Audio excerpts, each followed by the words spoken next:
하나님 말씀 보겠습니다. 하나님 말씀은 에레미야 17장 5절에서 8절까지 말씀 보겠습니다.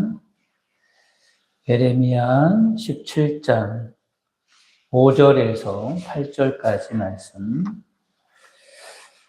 구약성경 1077쪽에 있습니다. 1077쪽 한 절씩 교독하도록 하겠습니다. 여호와께서 이와 같이 말씀하시니라. 무릇 사람을 믿으며 육신으로 그의 힘을 삼고 마음이 여호와에게서 떠난 그 사람은 저주를 받을 것이라.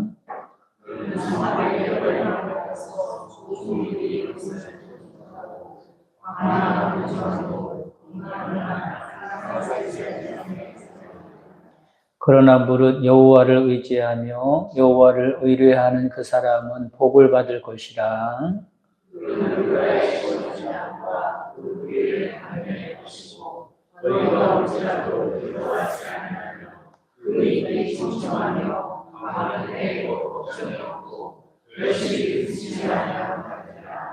아멘. 할렐루야. 에레미야는 눈물의 선지자라고 하는 별명을 가진 선지자입니다. 그는 이스라엘 유다의 현실을 보면서 눈물로 기도하고 이스라엘 백성들을 돌이키게 하기 위하여 눈물의 말씀을 전했던 선지자죠. 하나님을 떠난 유다 백성은 점점 어려운 난국으로 빠져 들어가고 있었습니다. 신흥 강대국인 바벨론이 호시탐탐 침략할 기회를 엿보고 있었어요. 이런 위기 앞에서 이스라엘은 어떻게 했을까? 해결사이신 하나님을 의지하고 하나님을 따라서 말씀으로 돌아왔으면 좋은데 그렇게 하지 않았어요. 그들은 주변의 강대국을 의지해서 바벨론을 견제해 보려고 했습니다. 결국 어떻게 됐습니까? 이스라엘은 수차례의 바벨론의 침략을 받고 결국에는 멸망당하게 됐죠. 더욱이 많은 백성들이 바벨론으로 끌려가는 수치를 당하고 맙니다.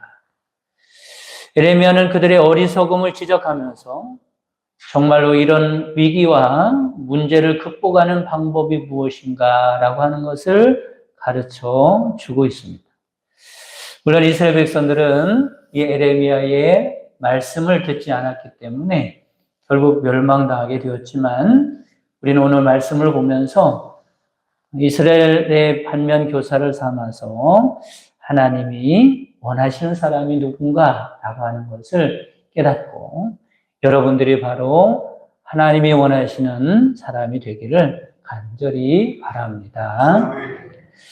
에레미야는 오늘 본문을 통해서 두 종류의 사람을 소개합니다. 우리에게도 인생은 두 갈래 길이 있다라고 하는 것을 보여주는 거죠. 그 두 갈래가 어떤 것입니까? 하나는 사막의 떨기나무입니다. 따라 보겠습니다. 사막의 떨기나무. 6절에 나오죠? 그 인생이 어떤 인생과 같은 거예요? 사막의 떨기나무와 같은 인생이 있다는 거. 또 한 인생은 어떤 인생입니까? 물가에 심어진 나무입니다. 따라 보겠습니다. 물가에 심어진 나무. 어떤 나무가 되라는 거예요? 말씀을 듣지도 않고도 잘 하시네요. 물가에 심어진 나무 같은 사람이 되기를 바랍니다. 여기서 에레미야는 인생을 나무 비유하죠. 나무. 아주 적절한 비유라고 생각을 합니다. 어떤 면에서 그러냐면 사람은요 의존적인 존재입니다. 어떤 존재라고요? 의존한단 말이에요. 무언가를 의존하고 살게 되어 있어요. 의존적인 존재죠. 나무가 마찬가지로 나무도 의존하며 살아가는 그런 존재입니다. 나무가 어디를 의존하죠? 땅을 의존하고 살아갑니다. 여러분, 땅에서 뿌리가 뽑힌 나무를 상상할 수 있어요, 없어요? 없어요. 그렇죠? 왜냐하면 나무가 땅 속에 뿌리를 받고 땅을 의지하고 살아가는 건 뭐와 같은 거예요? 생명과 같은 겁니다. 만약에 그 나무가 땅을 의존하지 않고 살아간다면 살 수가 없겠죠. 마찬가지로 사람은 무언가에 의존해서 살 수밖에 없는 존재라고 하는 것을 깨달으시기를 바랍니다. 근데 중요한 게 있는데, 무엇 의존하느냐라고 하는 게 중요하죠. 의존하는 존재인데, 그러면 무엇을 의존하고 살아가는가라고 하는 겁니다. 이런 의미로 먼저는 사막에 심어진 나무에 대해서 말씀하고 있어요. 사막에 심어진 나무. 사막에 심어진 나무는 어디를 의존하는 거예요? 그 나무가 사막을 의존하고 서 있는 나무입니다. 6절에 보면 그는 사막의 떨기나무 같아서 좋은 일이 오는 것을 보지 못하고 광야 간조한 곳, 건건한 땅, 사람이 살지 않는 땅에 살리라. 이렇게 말씀하죠. 여기서 좀 어려운 말이 나오죠. 간조한 곳, 이거는 바짝 마른 땅, 이런 말입니다. 여러분, 땅이요, 식물이 자라고 나무가 자랄 수 있는 건 거기에 물이 밑에 습한 그런 환경이 있어야 그 땅의 역할을 감당할 수 있는 거예요. 바짝 마른 땅은 뭐와 같은 땅입니까? 광야 같은, 그렇죠? 사막 같은 땅입니다. 그런 땅에서는 나무가 살 수가 없겠죠. 건건한 땅, 그러면 소금기가 많은 땅을 말합니다. 소금기가 많은 땅. 예전에 제가 그 교회에 있을 때 그 교회 앞에 백일홍이 하나 있었어요. 아주 예쁜 백일홍이 있었는데 크고 오래된 백일홍입니다. 그래서 제가 좋아하는 백일홍 나무였었는데 어느 날 보니까 죽어 있는 거예요. 그러니까 깜짝 놀라서 왜 죽었나 봤더니 우리 권사님이요, 겨울에 눈이 오면은 미끄럽잖아요. 그래서 미끄러울 때 뿌리라고 거기에다 소금 있는 그 뭐라고 합니까? 네? 염화칼슘이 들어있는 모래 있잖아요. 그 포대를 이렇게 갖다 놨는데 그게 터진 거예요. 그래가지고 비가 왔는데요. 소금기가 밑으로 백일홍 나무 밑으로 들어가가지고 그걸 주는 것을 봤어요. 어떤 땅이라는 거예요? 건건한 땅이야. 건건. 소금기가 많은 땅에서는 나무가 살 수가 없는 거예요. 그 땅은 사람이 살 수 없는 땅이라는 겁니다. 왜냐하면 그 땅은 사람에게 소망도 없는 땅이고 위로나 기쁨도 없는 땅이고 행복을 줄 수 없는 땅이라. 그러면 어떤 인생이 사막에 심겨진 나무와 같은 인생일까? 하는 겁니다. 오늘 말씀에 봤더니 5절에 뭐라고 말씀하세요? 여호와께서 이와 같이 말씀하시니라. 또 사람을 믿으며 육신으로 그의 힘을 삼고 마음이 여호와에게서 떠난 그 사람은 저주를 받을 것이라 말씀합니다. 어떤 사람이에요? 자기 자신의 힘을 믿고, 그렇죠? 자기 자신을 믿고 살아가는 사람들이 있잖아요. 사람을 의지하고 세상을 의지하고 살아가는 사람들이 사막에 심겨진 나무와 같다는 것. 이런 인생은 사막과 같아서 행복이란 찾을 수 없다는 것. 소망도 없는 인생이라는 겁니다. 여러분 기억하시기 바랍니다. 하나님은 우리를 의존적인 존재로 만들었어요. 하나님께서 이렇게 만드신 이유는 누구를 의지하며 살라고? 하나님을 의지하며 살라고 우리를 창조할 때부터 그런 존재로 만들었단 말이에요. 그리고 그 하나님을 의지하고 살아가는 것이 곧 우리의 행복인 줄 믿으시기를 바랍니다. 그런데 문제는 뭐예요? 하나님을 의지하는 것이 아니라 하나님의 대신에 다른 것을 의지하고 살아가다가 실망하고 낭패를 보게 되는 것이 문제라는 겁니다. 그래서 성경에 보면 하나님을 질투하시는 하나님이라고 여러 군데 표현을 하고 있어요. 여러분, 하나님은 질투의 하나님이십니다. 하나님이 질투를 하신다고? 하나님이 질투나 하시는 속이 좁은 하나님이란 말인가? 이해가 안 갈 수가 있습니다. 하나님이 질투의 하나님이라고 하는 것은 이런 의미예요. 보통 질투 그러면 이런 걸 질투라고 하죠. 나보다 다른 사람을 더 좋아할 때 마음에서 그 사람이 싫어지고 미워하는 마음이 일어나는 것, 이런 걸 질투라고 해요. 그렇죠? 나를 사랑해야 하는데 나보다 더 저 사람을 더 사랑한단 말이에요. 그런 마음에서 그 사람이 미워지는 마음이 생기죠. 또는 다른 사람이 잘 되거나 좋은 처지에 있는 것을 보면서 공연히 그 사람이 싫어지고 미워지는 마음이 있습니다. 그걸 뭐라고 해요? 질투라고 하는 거예요. 그런데 누가 질투를 하신다고요? 하나님이 질투를 하시는 겁니다. 하나님이 질투하신다는 건 그런 거예요. 나보다 다른 것을 더 좋아하는 것, 이건 맞아요. 하나님께서 보실 때 하나님을 좋아하고 하나님을 사랑해야 하는데 하나님보다 다른 것을 더 좋아하고 사랑하는 거예요. 그러나 그래서 잘 되거나 처지가 좋아지는 것을 싫어하고 미워하는 게 아니라 하나님을 사랑하고 하나님을 더 가까이 하고 하나님을 더 좋아해야 하는데 하나님보다 다른 것을 더 좋아해서 잘 되는 게 아니라 잘 안 되는 거예요. 처지가 좋아지는 것이 아니라 처지가 더 나빠지는 거예요.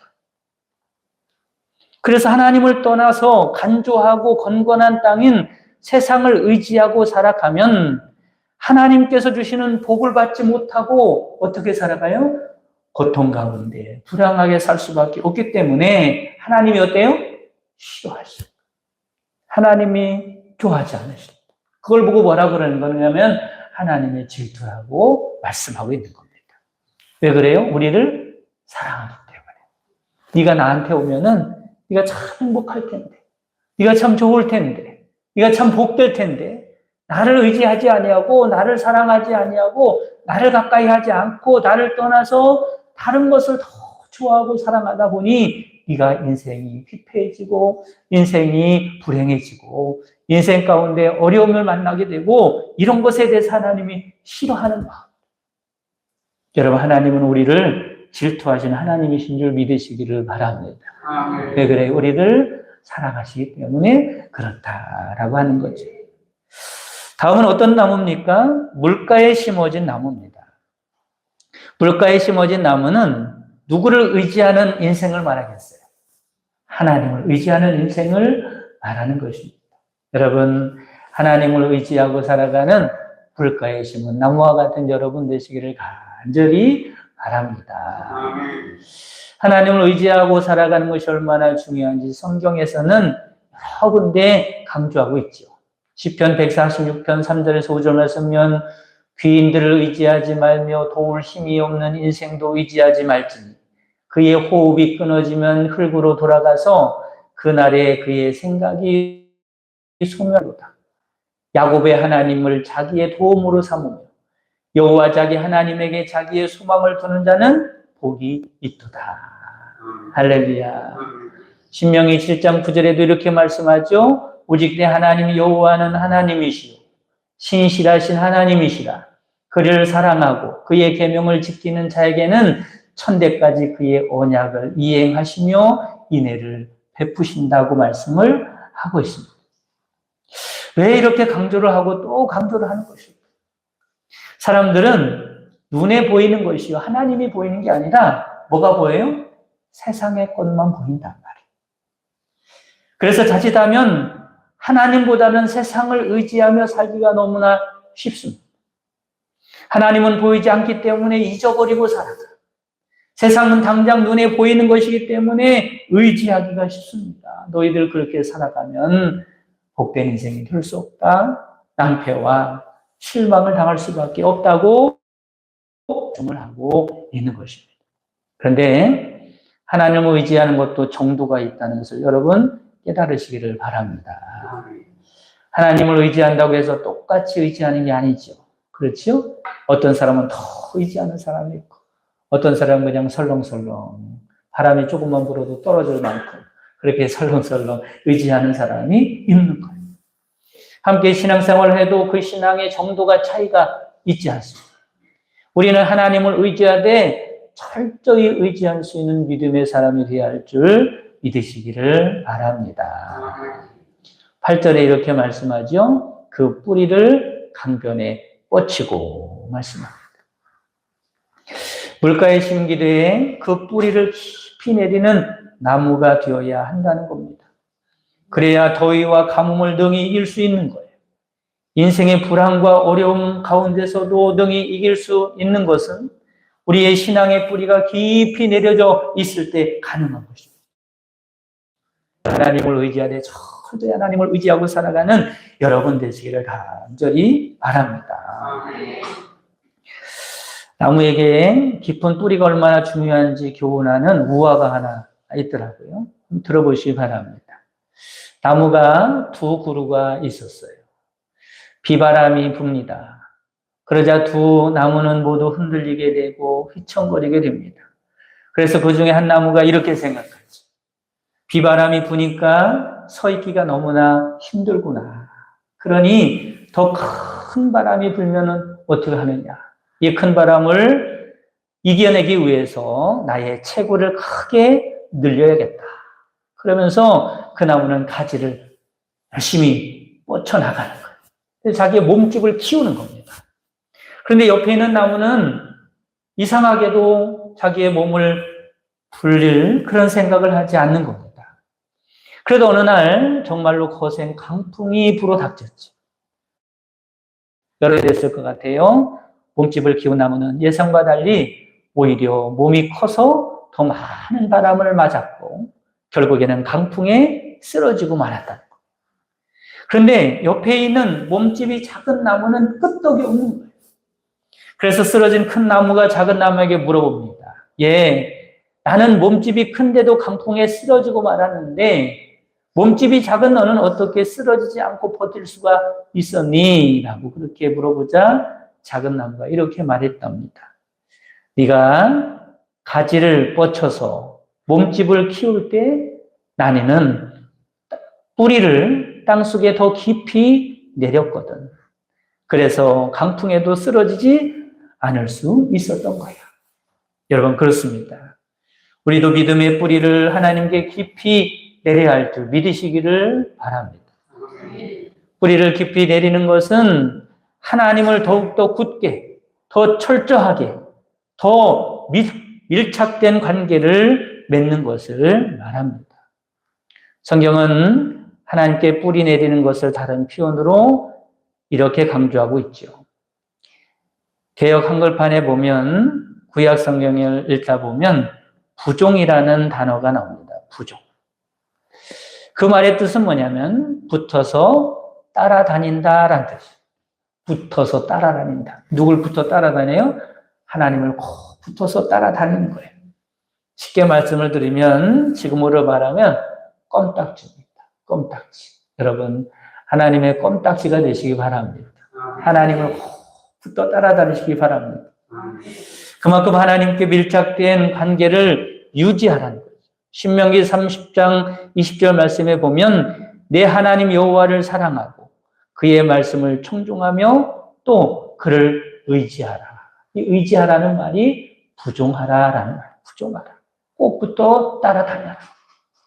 그는 내 생명이시오 내 장소시오 여호와께서 내 조상 아브라함과 이삭과 야곱에게 주시리라고 하는 맹세하신 땅에 내가 거주하게 될 것이라고 말씀합니다. 예수님께서도 포도나무 가지 비유를 말씀하시면서 그렇게 말씀하죠.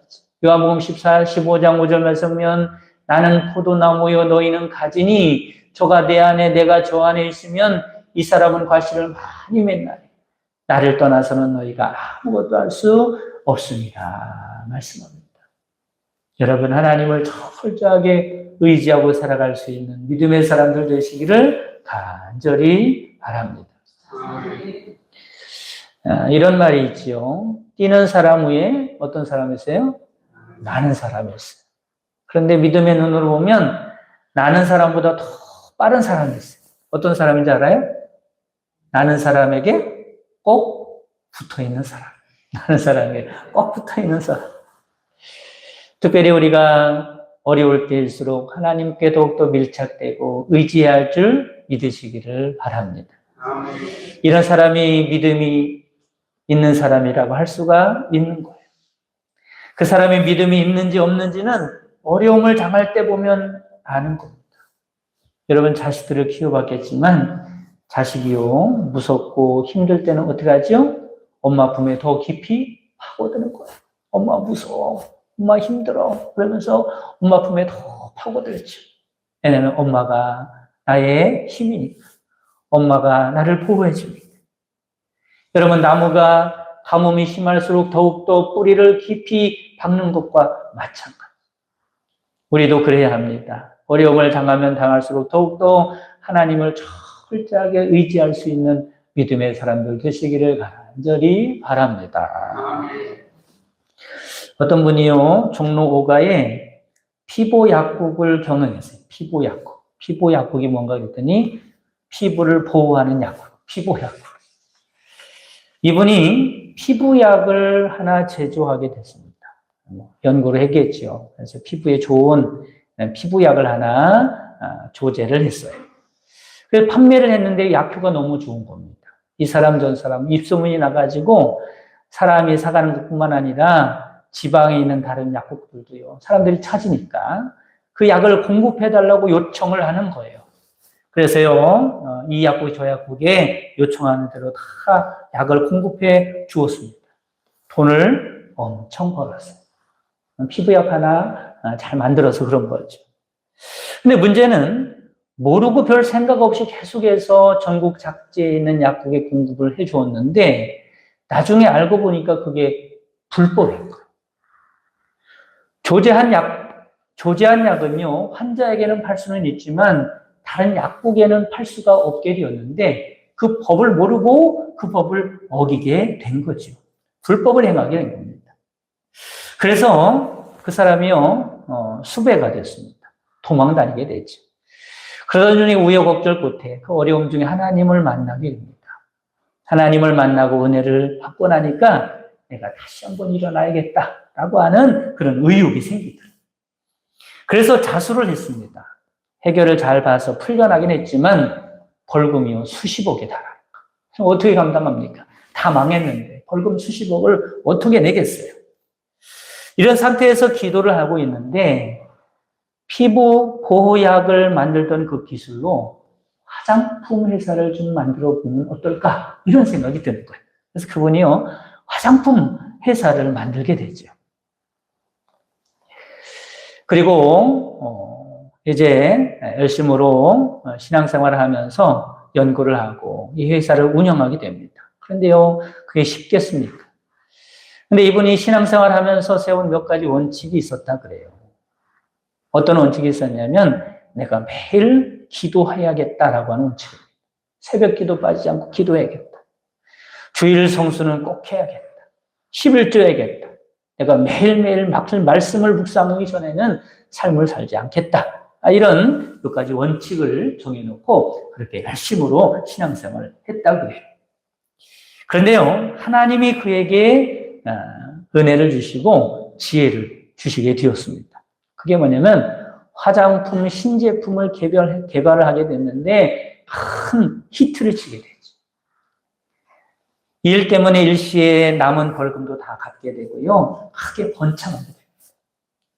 이 사람이 바로 여러분 그 화장품 이름 아시나 몰라요? 참전 화장품. 참전 화장품의 회장인 김광석 장로님의 간증이에요. 여러분, 이분이 어떻게 그 어려운 가운데 성공할 수 있었어요? 하나님을 만났기 때문에. 하나님을 만난 것뿐만 아니라 하나님을 철저하게 의지했기 때문에. 믿음으로 살았기 때문에 하나님이 지혜 주셔서 이렇게 다시 재기할 수 있도록 하나님이 축복을 해 주신 겁니다. 여러분, 이렇게 하나님 뿌리를 내리면 우리는 반드시 승리하게 되는 줄 믿으시기를 바랍니다. 고난이 와도 불황이 와도 괜찮습니다. 왜냐하면 그 뿌리를 하나님께 내렸기 때문에 그런 것입니다. 그런 것들이 걸림돌이 아니라 지짐돌이 될 수가 있는 겁니다. 여러분 성경에 보면 다니엘이나 요셉도 보시기 바랍니다. 그들이 얼마나 많은 어려움을 당했습니다. 하지만 그럴 때일수록 하나님을 더 의지했고 기도하지 않았습니다. 그랬더니 오히려 그런 고난이 바뀌어서 형통한 삶을 살게 됐다는 것을 우리가 알고 있습니다.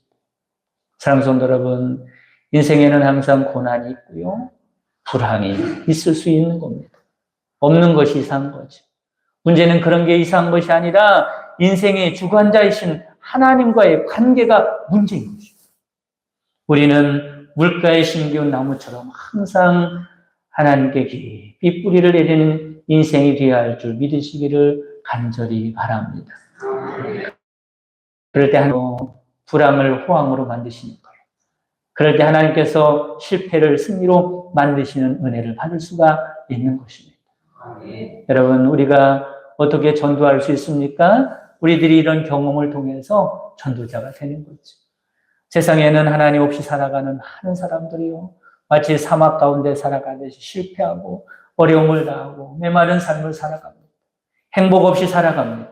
하지만 우리는 물가에 심은 나무와 같이 하나님께 깊이 뿌리를 내리고 하나님을 철저히 하고 믿음으로 살아갈 때 하나님이 주시는 은혜와 복을 간증하며 살아갈 수 있는 사람이 될 수 있는 줄 믿으시기를 바랍니다. 여러분의 인생이 사막 가운데 심겨진 인생이 아니라 물가에 심겨진 인생이 되어서 하나님의 은혜로 복되게 살아가고 승리하고 살아갈 수 있는 여러분 되시기를 주님의 이름으로 축복합니다. 주기도문 하심으로 예배를 마치겠습니다. 하늘에 계신 우리 아버지여, 이름이 거룩히 여김을 받으시오며 나라의 마옵시며 뜻이 하늘에서 이룬 것 같이 땅에서도 이루어지이다. 오늘 우리에게 양식을 주옵시고 우리가 우리에게 죄 지은 자를 사하여 준 것 같이 우리 죄를 사하여 주옵시고 우리를 시험에 들게 하지 마옵시고 다만 악에서 구하옵소서. 이 나라와 권세와 영광이 아버지께 영원히 있사옵나이다. 아멘.